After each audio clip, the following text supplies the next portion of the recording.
Chennai shopping mall Aadi blockbuster KG sale. KG చీరల ప్రారంభ ధర కేవలం 150 రూపాయలు మాత్రమే. కొన్ని ప్రత్యేక చీరలపై రెండవ చీర కేవలం 9 రూపాయలకే సొంతం చేసుకోండి. చిరునవ్వులు చిందాల్సిన ఆ ఇంట మృత్యుదేవత అడుగుపెట్టింది. కన్నతండ్రి చేసిన తప్పునకు 2 పసి ప్రాణాలు రైలు కింద చితికిపోయాయి. 2 పిల్లలు సహా 4 ఈ రైలు కింద పడి ప్రాణాలు తీసుకున్న ఘటన తీవ్రంగా కలిచివేసింది.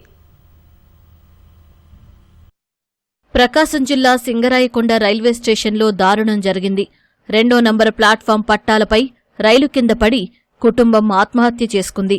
వ్యవసాయ అధికారి శ్రీహరి హత్య కేసులో ప్రధాన నిందితుడు హరికృష్ణ తన భార్య 2 పిల్లలతో కలిసి గూడ్స్ రైలు కింద పడి బలవన్మరణానికి పాల్పడ్డారు. కళ్లెదుటే భయంకరమైన మృత్యువు దూసుకొస్తుంటే ముక్కుపచ్చలారని చిన్నారులు ఎంతలా విలవిలలాడారో ఊహిస్తేనే గుండె తరుక్కుపోతుంది.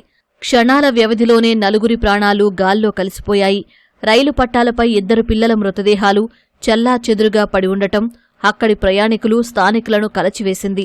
హరికృష్ణ జేబులో లభ్యమైన ఆధార్ కార్డు ఆధారంగా మృతులు నెల్లూరు జిల్లా గూడూరు మండలం తోటపల్లి ఆర్వీ కండ్రిగ వాసులుగా పోలీసులు గుర్తించారు.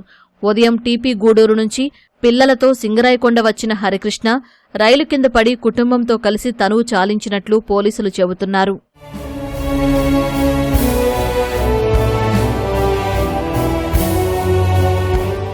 నెల్లూరు జిల్లా బుచ్చిరెడ్డిపాలెంలో వ్యవసాయ శాఖ అధికారిగా పనిచేస్తున్న శ్రీహరి హత్య కేసులో హరికృష్ణ ప్రధాన నిందితుడిగా ఉన్నాడు. జూన్ 15న శ్రీహరిని బావమరిది హరికృష్ణ కారులో పెంచలకోనకు తీసుకెళ్లారు. మార్గం మధ్యలో హత్య చేసి గుండెపోటుతో మరణించినట్టు కుటుంబ సభ్యులను నమ్మించాడు. ఈ నెల 6వ తేదీన శ్రీహరి మృతిపై అనుమానం వ్యక్తం చేస్తూ అతని భార్య లావణ్య నెల్లూరు జిల్లా ఎస్పీకి ఫిర్యాదు ఇచ్చారు. కుక్కలను చంపే ఇంజెక్షన్లు ఇచ్చి బావమరిది హరికృష్ణ ఆస్తి కోసం శ్రీహరిని చంపేసినట్లు దర్యాప్తులో వెలుగుచూసింది. కేసులో నిర్లక్ష్యంగా వ్యవహరించిన బుచ్చిరెడ్డిపాలెం సీఐ ఎస్ఐను సస్పెండ్ చేశారు. అంతేకాకుండా 23 మంది స్టేషన్ సిబ్బందిపై ఒకేసారి బదిలీ వేటు వేశారు. ఈ కేసులో ప్రధాన నిందితుడైన హరికృష్ణ కోసం పోలీసులు 2 రోజులుగా పలు ప్రాంతాల్లో గాలిస్తున్న క్రమంలో కుటుంబంతో సహా ఆత్మహత్య చేసుకోవడం తీవ్ర చర్చనీయాంశంగా మారింది. ఘటనపై పూర్తిస్థాయిలో పోలీసులు దర్యాప్తు చేస్తున్నారు.